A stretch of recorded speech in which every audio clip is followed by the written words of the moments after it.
الله أكبر الله أكبر.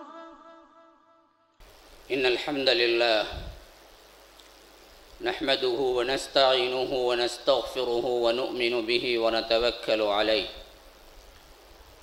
ونعوذ بالله من شرور أنفسنا ومن سيئات أعمالنا. من يهده الله فلا مضل له ومن يضلل فلا هادي له.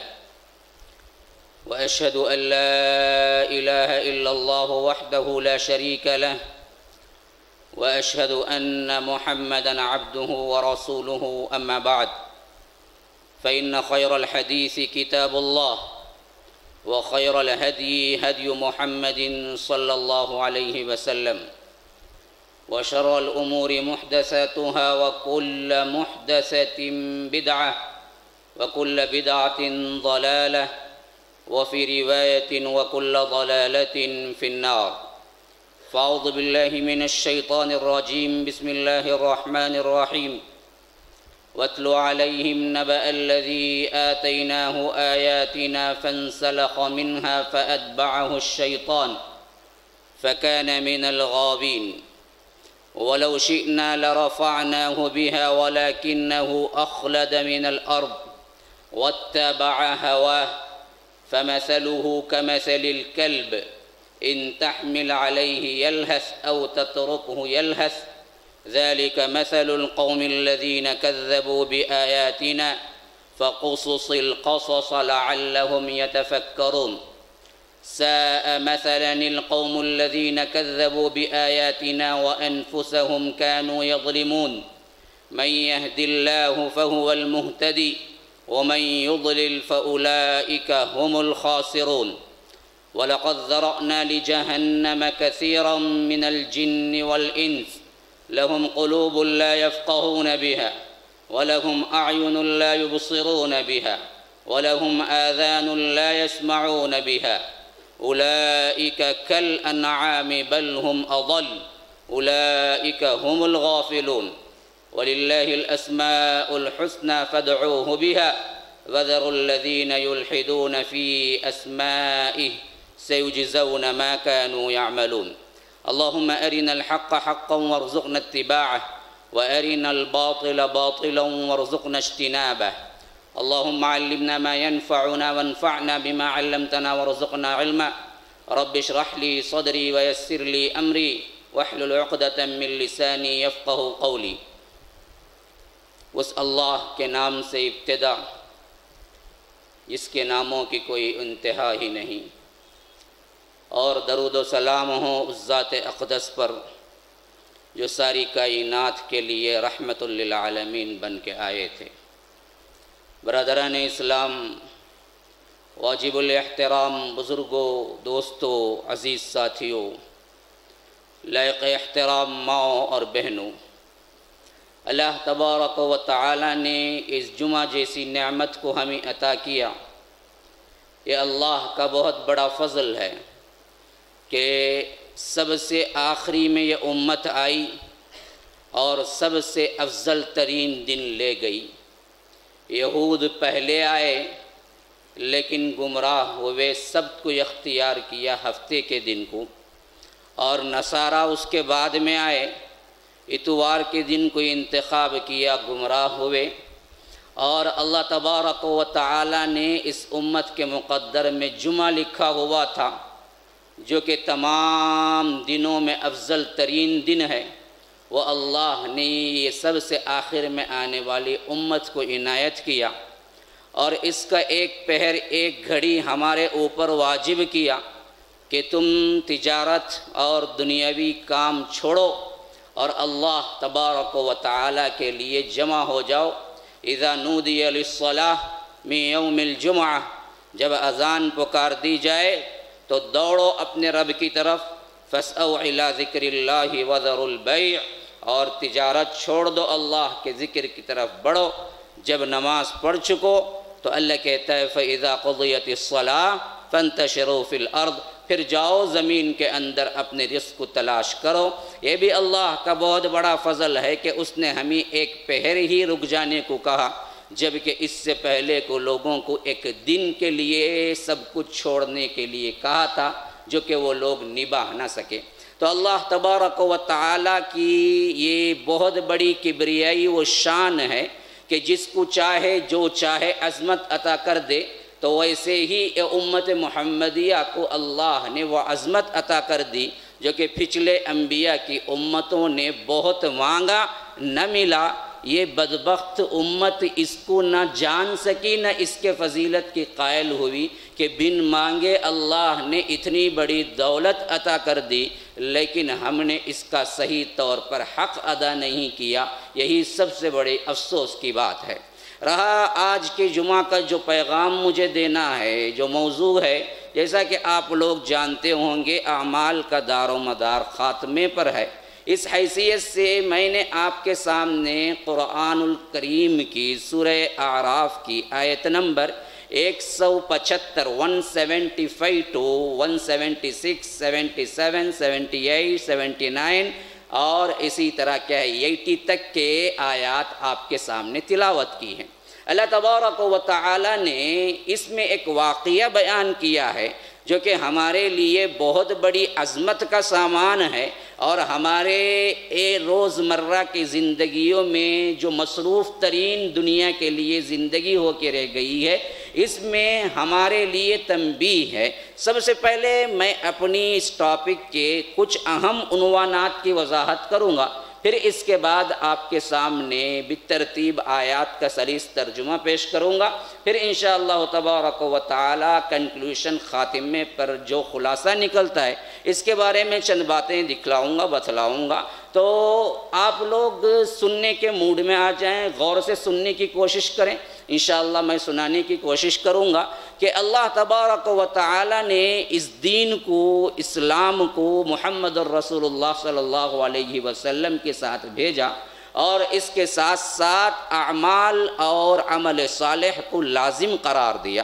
دیکھیے جہاں کہیں بھی آیا ہے وہاں آپ دیکھتے ہیں کہ آمنو عملوا الصالحات، ایمان لائے اور نیک عمل کیے۔ آمنو عملوا الصالحات، آمنو عملوا الصالحات، یہ آمنو اور عملوا الصالحات کا صیغہ قرآن میں بہت جگہ استعمال ہوا ہے، جس کے معنی ہیں جو ایمان لائے اور ایمان کے ساتھ اچھا عمل کرتے رہے یہاں تک کہ انہیں موت آ گئی۔ ان کے لیے جنت ہے، ان کے لیے نہریں ہیں، ان کے لیے باغات ہیں، ان کے لیے کامیابی ہے، ان کے لیے دنیا میں بھی اللہ راضی ہے، ان کے لیے آخرت میں بھی راضی ہے۔ تو ایک صیغہ ہے آمنو اور عملوا الصالحات، ایمان لانا اور عمل کرنا۔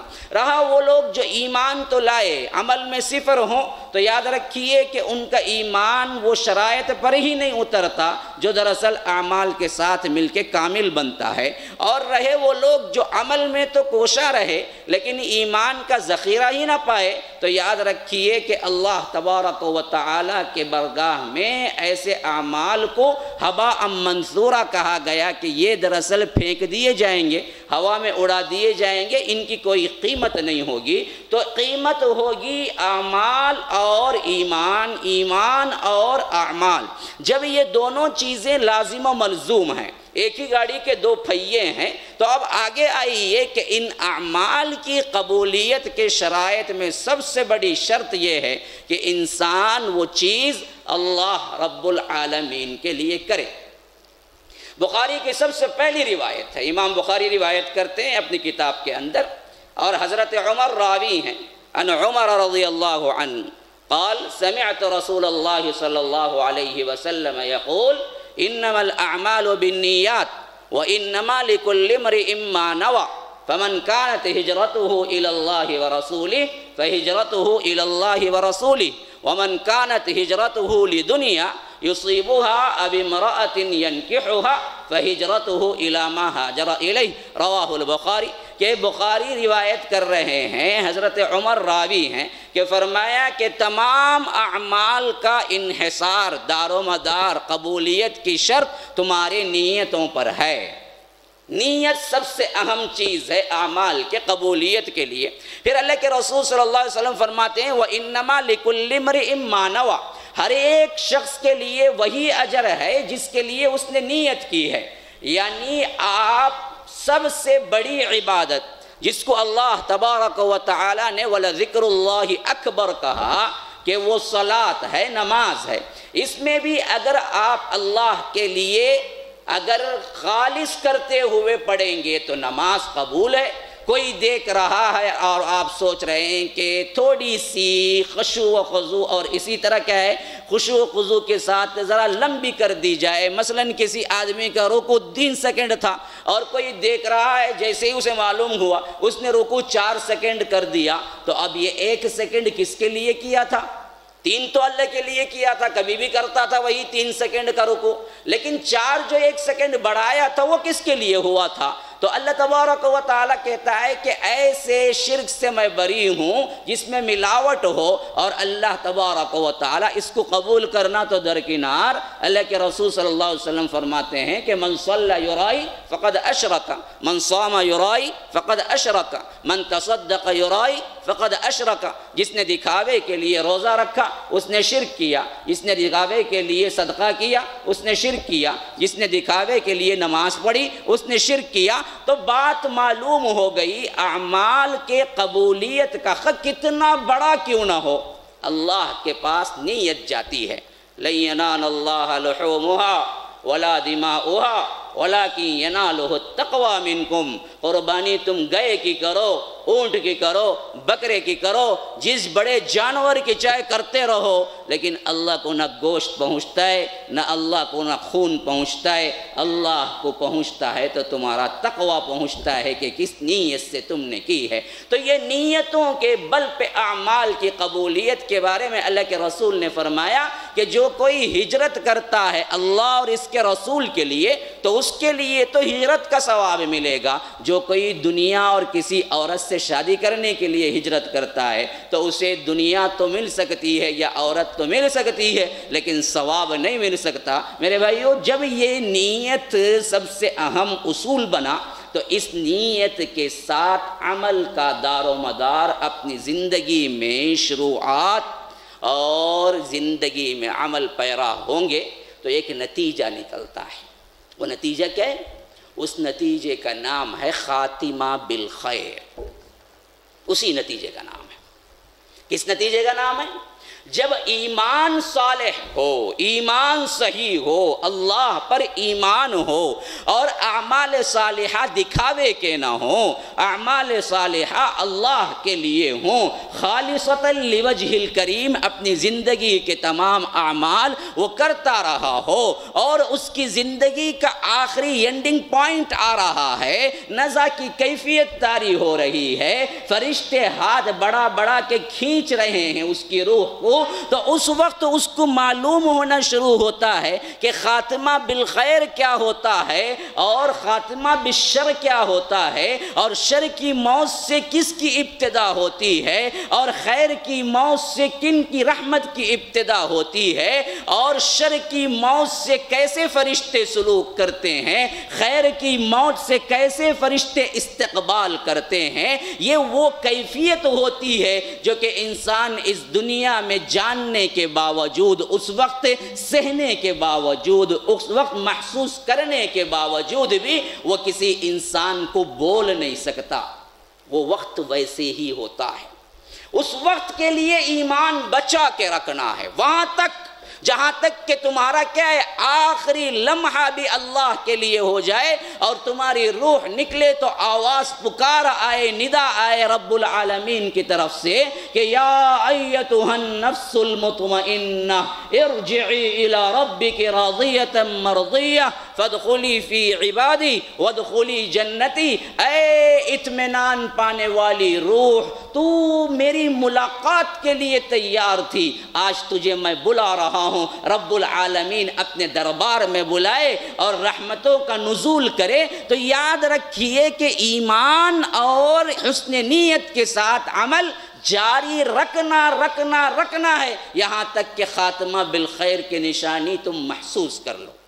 رہے وہ لوگ جو ایمان تو لائے، عمل بھی کیا الٹا سیدھا جو بھی ہے، لیکن ہمیشہ انقلاب پسند رہے، کبھی ملا نماز پڑھ لی، کبھی وقت نہ ملا نماز چھوڑ دی، کبھی وقت ملا اچھا لگا داڑھی رکھ لی، کبھی کسی نے کہہ دیا کہ آج بوڑھے جیسا ہے تو فوراً گئے حجام کے دکان پہ داڑھی نکال لی، کبھی کوئی اصل میں اسلام کی پریکٹس اللہ کے لیے نہیں، بس لوگوں کے بس نام کے لیے، یا مسلمان پیدائش میں خاندان میں گھر میں ہو گئے ہیں، اس کے لیے جنہوں نے کیا وہ جب اس وقت پہنچتے ہیں تو معلوم ہوتا ہے کہ فرشتے وہاں خاتمہ بالخیر کی نشانی لے کے نہیں پہنچتے ہیں۔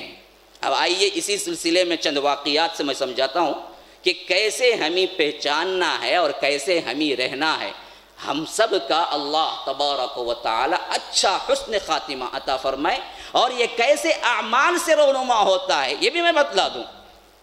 حضرت امام ابن حنبل کے بارے میں آتا ہے، جب ان کی موت کا سخت وقت ہوا، یہ نزا کی کیفیت ہے نا مسلمانوں، اس سے کوئی چھٹکارا پا نہیں سکتا، اس سے چھٹکارا نہیں پا سکتا، اچھا ہو یا برا ہو یہاں سے گزرنا پڑتا ہے۔ اسی لیے اماں عائشہ کی روایت ہے کہ جب میں نے اللہ کے رسول صلی اللہ علیہ وسلم کو اس میں سختیاں دیکھی تو میرا ایمان بن گیا کہ میں سمجھی کہ پھر تو کوئی انسان اس سے مبرہ نہیں ہے کہ اس تکلیف سے چھٹکارا پائے۔ اللہ کے رسول صلی اللہ علیہ وسلم بھی مرض وفات میں اپنے پیشانی پہ سر رکھتے تھے اور کہتے تھے کہ ان للموت سکرات، ان للموت سکرات، واقعتاً یہ موت ہے نا بڑی سختیاں ہیں، اس کی بڑی سختیاں ہیں، اس کی بڑی سختیاں ہیں۔ یہ اللہ کے رسول صلی اللہ علیہ وسلم نے کہا تھا تو یاد رکھ لیجئے، ہما شما کا کیا اعتبار، ہم کس کھیت کے مولی ہیں، تو یہ ایک مرحلہ ہے، کٹھن ترین مرحلہ جس کے اندر سے انسان ہو کے گزرنا ہے، جب تک کہ وہ آخری سانس ختم نہ کر لے، اور شیطان جو ہمارے لیے بہکانے کے لیے کوئی موقع ہاتھ سے جانے نہیں دیتا، وہ طاق میں رہتا ہے کہ آخری سانس میں ہی صحیح اس کو بگاڑ کے چھوڑ دو۔ امام احمد ابن حنبل رحمت اللہ علیہ، امام اہل سنہ، وہ امام جو اہل سنت کے امام کہلائے، جنہوں نے زندگی میں کوڑے کھائے، جیل کھائی، لیکن کبھی انہوں نے سر منہ انحراف نہیں کیے شریعت سے، بادشاہوں کے غصے سہے، اپنی زندگی میں سب کچھ اسلام کے مطابق نہیں لیکن بلکہ بڑی بڑی کاوشیں ایسی کی کہ آنے والی امت تقریباً 1200 سال سے ان کے مؤلفات سے استفادہ کرتی رہی ہے۔ مسند احمد کی تیاری، وہ سب سے پہلی شخصیت نے جتنے مسند کے نام سے کتاب تالیف کی، جس کے اندر 30,000 احادیث سے زیادہ ہیں۔ امام بخاری رحمہ اللہ 6,000 چلر، 7,000 چلر، 8,000 چلر، امام مسلم، لیکن یہ سب سے پہلی شخصیت ہے جو اتنے بڑے احادیث کا ذخیرہ کیا اور اپنا تن من دھن اس کے لیے لگا دیا۔ وہ موت کے وقت جب کہا کہ بہت سے لوگ وہ کیفیت دیکھ رہے تھے تو آخری وقت وہ کہہ رہے تھے کہ لا لا لا، تو تھوڑی دیر ہوئی تو جو شاگرد تھے انہوں نے پوچھا یا امام ایسے وقت میں آپ کس کو کہہ رہے ہیں کہ لا لا لا؟ کہا کہ شیطان دکھائی دیا اور اس نے کہا کہ احمد تو بچ کے نکل گیا میرے ہاتھ سے، تو میں نے کہا کہ نہیں ابھی سانس باقی ہے، ابھی کہاں بچا، اب بھی تو مجھے بگاڑ سکتا ہے، ابھی نہیں بچا، جب تک کہ میری سانس کل نہ کل نکل جائے تب تک تیرا کبھی بھی کوئی حربہ میرے اوپر کام کر جا سکتا ہے۔ تو میں نے کہا کہ نہیں، اسی لیے انسان کو، مسلمان کو کبھی اپنے اعمال پر تکیہ کر کے فخر کر کے نہیں بیٹھ جانا ہے کہ ہم نے بہت کر لیا جی، ہم تو جنتی ہی ہیں۔ یہی فخر لے ڈوبا، شیطان کو بھی یہی فخر لے ڈوبا، اور اچھے لوگوں کو بھی یہی فخر لے ڈوبتا ہے جب وہ دیکھتے ہیں کہ ہم نے کیا ہے 5 وقتہ نمازیں پڑھی ہیں، رمضان کے روزے رکھے ہیں، فلاں عبادتیں کی ہیں، اور سمجھتے ہیں کہ جنت کے ٹھیکیدار بن گئے، اور گمان کرنے لگتے ہیں کہ ہمیں تو کیا ہے جی جنت دینی ہی ہوگی۔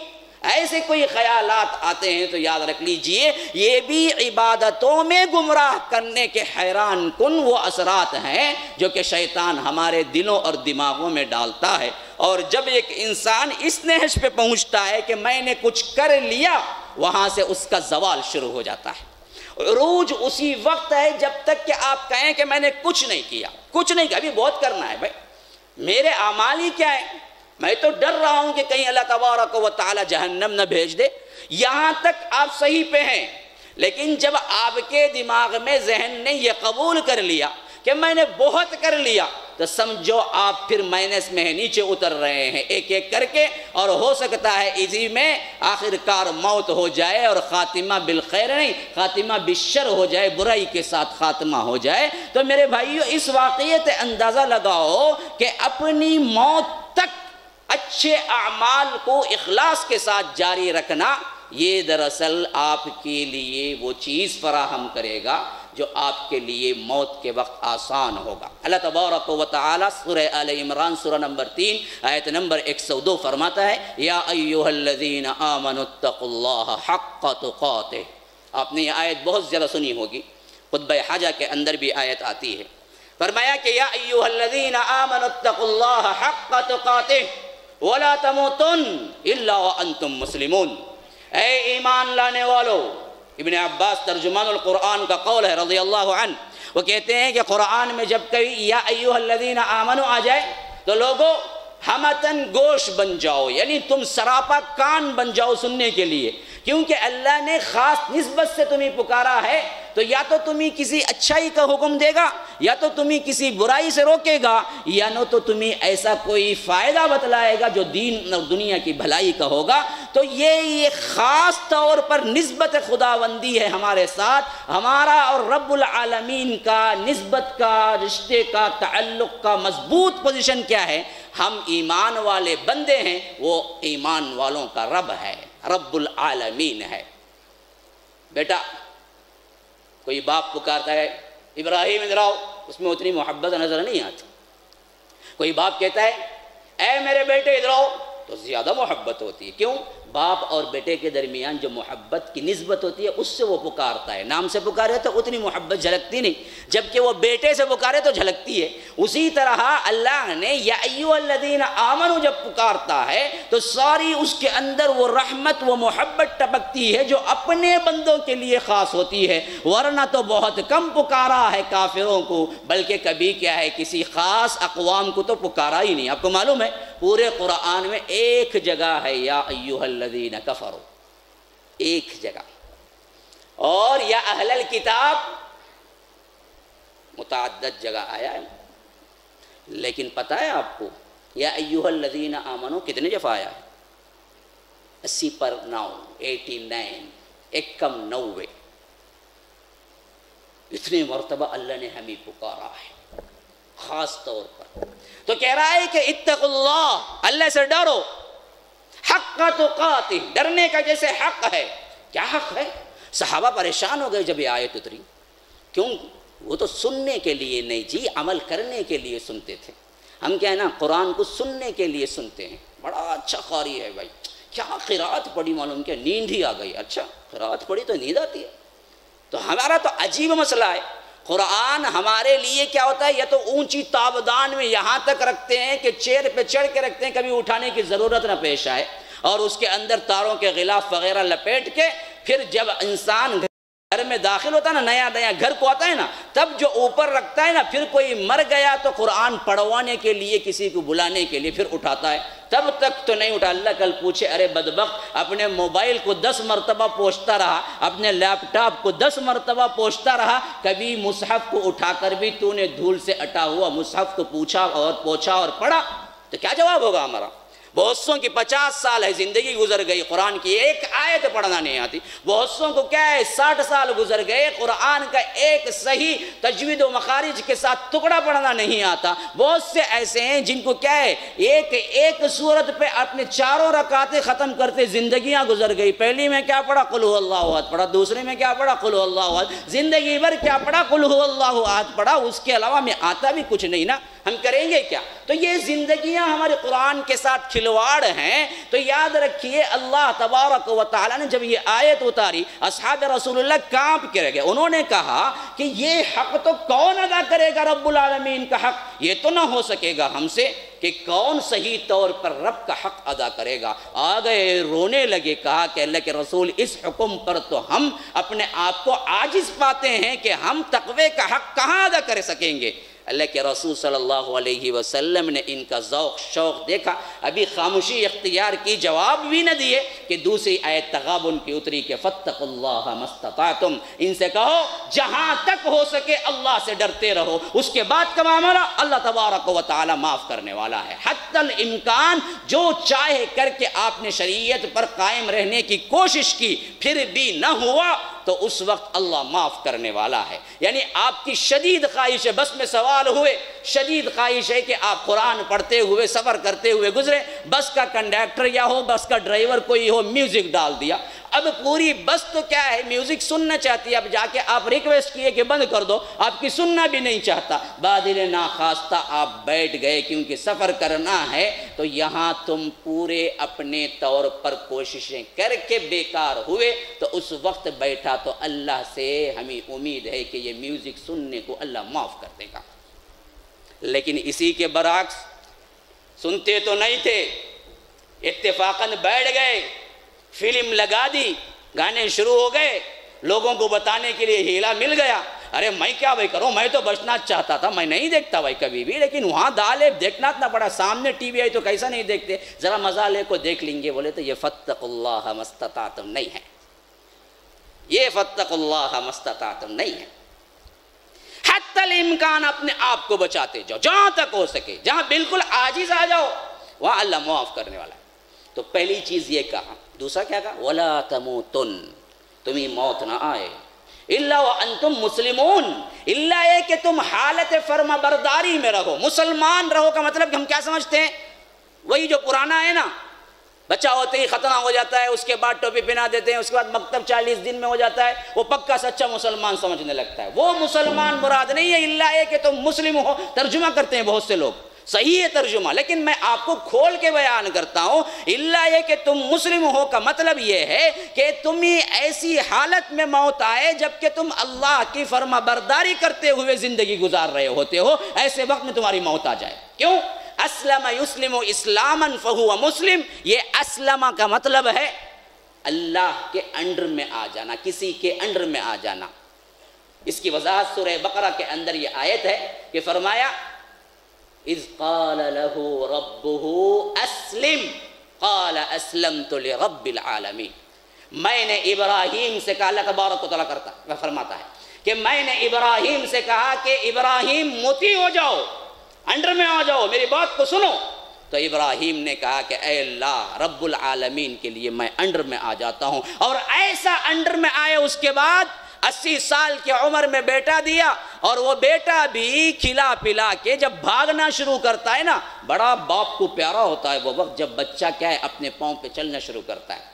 آپ کو اگر اس وقت سے گزرنا ہوگا تو یاد رکھیے، ضرور محسوس کریں گے کہ بچہ جب اپنا پیدا ہوتا ہے وہ اتنی خوشی نہیں ہوتی کیونکہ وہ کوئی حرکت ہی نہیں کرتا نا جی، لیکن جب حرکات کر کے وہ چلنے پھرنے کی عمر کو پہنچتا ہے نا، اس وقت باپ کو جو خوشی ہوتی ہے اس کی خوشی الگ ہے۔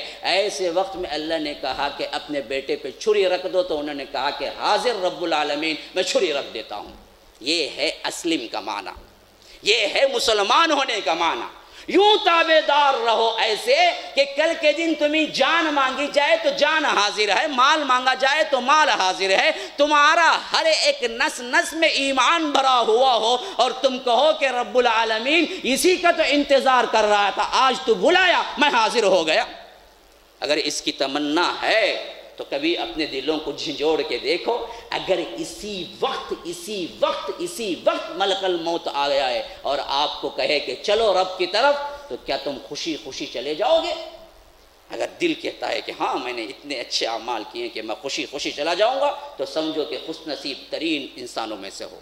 جب دل کا دھڑکا بڑھ جائے، ارے میں نے اتنے برائیاں کی ہیں، ایسے ہی ابھی آ گیا تو کیا ہوگا، تو سمجھو کہ پھر خاتمہ بالخیر بھی ہو سکتا ہے ہمارا۔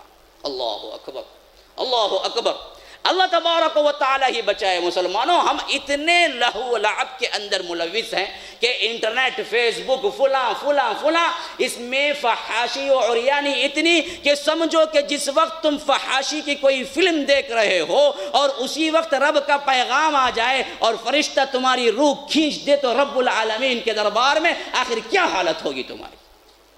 تصور کر کے دیکھو۔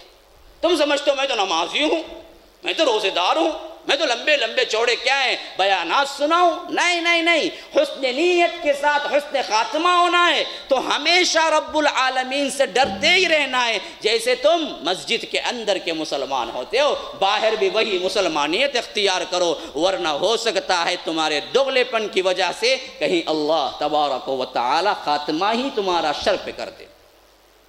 غزوہ احد تھا، ایک آدمی تھا، کڑ پہ کیا دھاٹا باندھے کپڑے کے اوپر بہت زور و شور سے مجاہدانہ کارروائیوں میں حصہ لیتا ہوا، ایسے کہ دیکھنے والا واہ واہ، صحابہ جیسی شخصیتیں واہ واہ کر بیٹھتے تھے، واہ کیا بہادری ہے، کئی کافروں کو قتل کر دیا. اور اللہ کے رسول صلی اللہ علیہ وسلم نے دیکھا تو کہا کہ دیکھو یہ جہنمی ہے.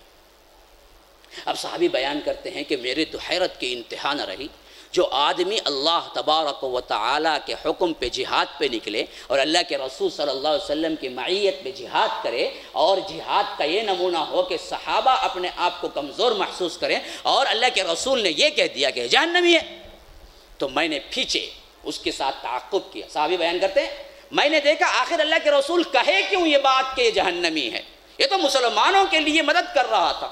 اور میں نے دیکھا کہ وہ لڑتا لڑتا لڑتا لڑتا لڑتا زخمی ہو کے نیچے گر پڑا، یہاں تک کہ زخم جب بہت زیادہ ستانے لگے تو اس نے اپنی ہی تلوار نکالی اور اپنے سینے میں گھونپ کے خودکشی کر لی. میں نے کہا اللہ اکبر، اللہ کے رسول آپ سچ کہتے ہیں. میں نے دریافت کیا اللہ کے رسول یہ تو آخری میں خودکشی کر کے مر گیا. اللہ کے رسول صلی اللہ علیہ وسلم نے کہا کہ اسی لیے تو میں نے کہا کہ جہنمی ہے. اب بتائیے جس نے جہاد کیا، جس نے اللہ کے رسول صلی اللہ علیہ وسلم کی معیت میں جہاد کیا لیکن خاتمہ بالخیر نہیں ہوا، وجہ کیا تھی؟ صاف ظاہر ہے، وہ جو لڑ رہا تھا وہ دکھاوا تھا. لوگ کہیں کہ کیا لڑ رہا ہے، تو دکھاوے میں خاتمہ بالخیر ہوتا نہیں ہے. میرے بھائیو اپنے دلوں کو ٹٹولو، اعمال کرنا بڑی بات نہیں ہے، اعمال کو سیو کرنا بہت بڑی بات ہے. عمل کر لینا بہت بڑی بات نہیں ہے، اپنی نیتوں کو ٹٹول کے عمل کرنا کہ یہ عمل میں نے کس لیے کیا ہے، ورنہ تو اعمال دھرے کے دھرے رہ جاتے ہیں. اور ایک صحابی جن کے بارے میں مشہور تھا کہ یہ وہ صحابی ہیں جنہوں نے اللہ کے لیے اپنی پوری زندگی میں ایک مرتبہ بھی سجدہ نہیں کیا، جنت چلے گئے. مشہور تھا. اما عائشہ روایت کر رہی ہیں کہ ہم بچوں کو کوئز جیسی چیز جب سکھلاتے تھے، سوال جواب سکھاتے تھے، تو ہم ان سے پوچھتے تھے بتاؤ وہ کون ہے جن کو زندگی میں ایک مرتبہ بھی سجدہ نہ کیا جنہوں نے، اور اللہ نے انہیں جنت دے دی. تو بچے کہتے کہ فلاں ہیں، تو ہم یہ کوئز کے طور پہ انہیں سکھاتے تھے. ان کا واقعہ سنیے، وقت ختم ہو رہا ہے، زیادہ وقت نہیں لوں گا، بس 2-3 باتیں ذہن میں رکھ لینا ہے. تو واقعہ یہ ہے کہ غزوہ احد ہی کا دن تھا. بنو اشہل کے ایک صحابی تھے جو کہ اس وقت تک بھی ایمان نہیں لائے جب تک اللہ کے رسول غزوہ احد کو نہیں نکل گئے. احد کو جب نکل گئے تو دیکھا کہ پورا قبیلہ نکل گیا ہے، اور یہ آس پاس دیکھے تو اکیلے رہ گئے. انہوں نے سوچا اب اکیلے رہ کے کیا فائدہ، پورا قبیلہ تو مسلمانوں کے ساتھ لڑنے گیا ہے. تب تک ایمان نہیں لائے تھے، پتہ نہیں اللہ نے دل میں کیا خیال ڈالا کہ انہوں نے سیدھے طور پر کیا تلوار لے کے نکل پڑے.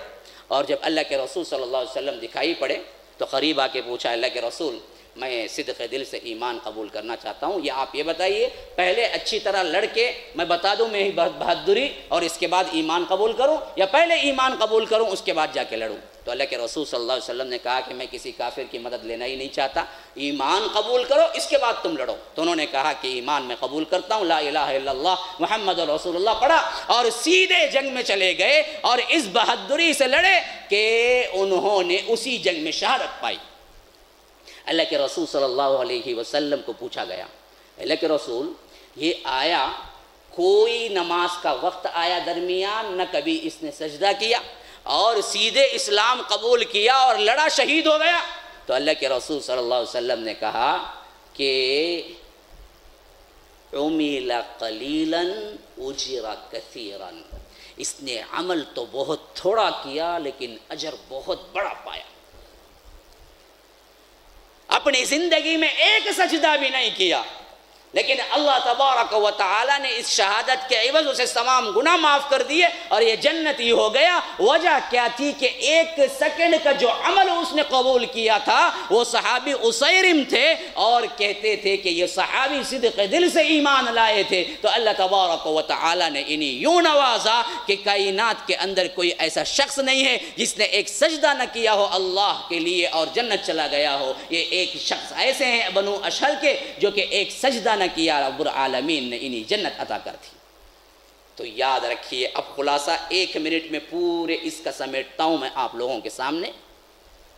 خاتمہ بالخیر یعنی اچھی موت کا آنا کس بات پر منحصر ہے کہ اپنے ایمان کی مضبوطی، عمل صالحہ کا تسلسل، نیت کی اصلاح، یوں اپنی زندگی گزارتے رہو اور ہمیشہ میں ٹھیک ہوں یہ دیکھنے کے لیے ایک ٹیسٹ ہے۔ کیا ٹیسٹ؟ اپنے دل کو ٹٹول کے کہو کہ اگر اسی وقت رب العالمین مجھے بلا لے تو میں ملنا پسند کروں گا۔ دل کہتا ہے کہ اپنی سیاہکاریاں دیکھو، کہاں تم جا رہے ہو، موت کا نام سن کے کیا ہے، باپ بھی وفات پاتا ہے نا، ہاتھ لگانے ڈرتا ہے، کہاں کہتے ہو انہیں ہاتھ لگایا تو نہیں بھی چل جائیں گا ساتھ میں، غسل بھی نہیں دیتا۔ غسل دینے کے لیے غسالوں کا ارینجمنٹ ہوتا ہے، حالانکہ قرآن و سنت کی روشنی میں ہمیں کیا معلوم ہوتا ہے، جو قریب لوگ ہیں وہی غسل دیتے ہیں، لیکن ہم نے کیا ہے نئی اصطلاح وضع کر لی کہ غسال کو بلاؤ، غسال کو بلاؤ، غسال کو بلاؤ۔ کیوں؟ یہ ڈرتا ہے کہ کہیں میت کو ہاتھ لگائے تو یہ بھی کیا ہے ساتھ ساتھ پہنچ جائے۔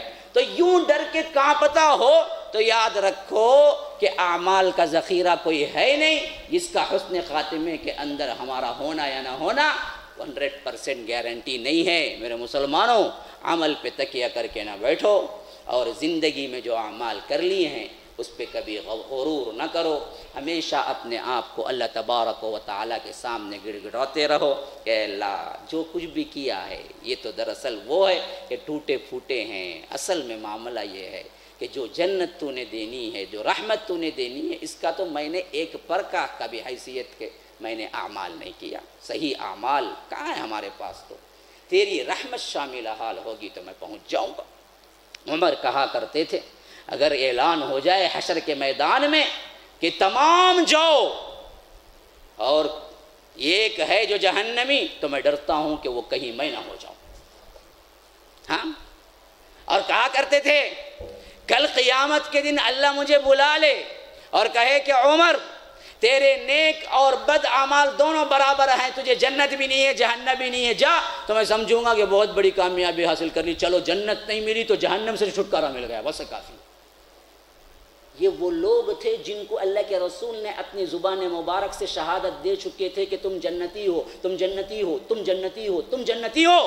پھر یہ حالت، ہمارے اعمال تو کیا ہیں، پھر کس پہ تکیہ کر کے ہمیں بیٹھ جانا ہے کہ ہم تو جنتی ہی ہیں؟ نہیں نہیں نہیں، یہ شیطان کا وسوسہ ہے۔ جب یہ خیال آتا ہے تو اعمال میں کمی ہوتی ہے، اور ہو سکتا ہے اپنی بڑائی اور غرور کی وجہ سے انسان خاتمہ بالخیر سے بھی ہاتھ دھو بیٹھے۔ تو میرے مسلمانوں، اللہ تبارک و تعالیٰ سے دعا کرو کہ اللہ تبارک و تعالیٰ ہم سب کو حسن نیتوں کے ساتھ عمل کرنے کی توفیق عطا فرمائے اور اعمال کے اس اختتام تک پہنچائے جب رب کا بلاوا آئے تو ہم کہیں کہ اے اللہ ہم راضی ہیں تیری ملاقات کے لیے راضی ہیں، اور ندا دینے والا ہمیں ندا دے کہ یا ایتھا النفس المطمئنہ، اے اطمینان پانے والی روح، آؤ رب کی طرف اور جنت کے اندر داخل ہو جاؤ۔ تو اللہ تبارک و تعالی ہم سب کو جنت عطا فرمائے، جیسے یہاں اس دنیا میں اکٹھا فرمایا ہے ہم سب کو جنت الفردوس میں اکٹھا فرمائے۔ ھذا وباللہ التوفیق، صلی اللہ وسلم علی نبینا محمد۔ اسأل اللہ لی ولکم ولسائر المسلمین من کل ذنب فاستغفروہ انہ هو الغفور الرحیم۔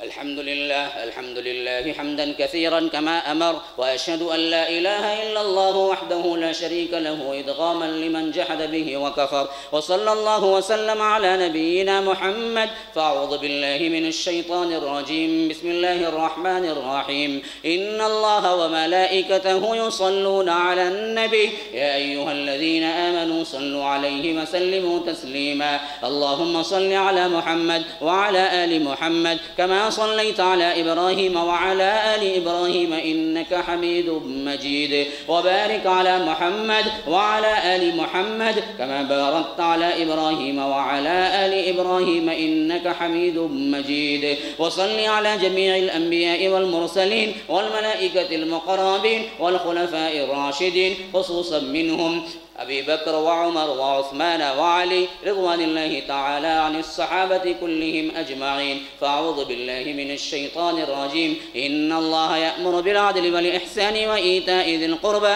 وينهى عن الفحشاء والمنكر والبغي يعظكم لعلكم تذكرون. اذكروا الله يذكركم وادعوه يستجب لكم ولذكر الله أكبر والله يعلم ما تصنعون.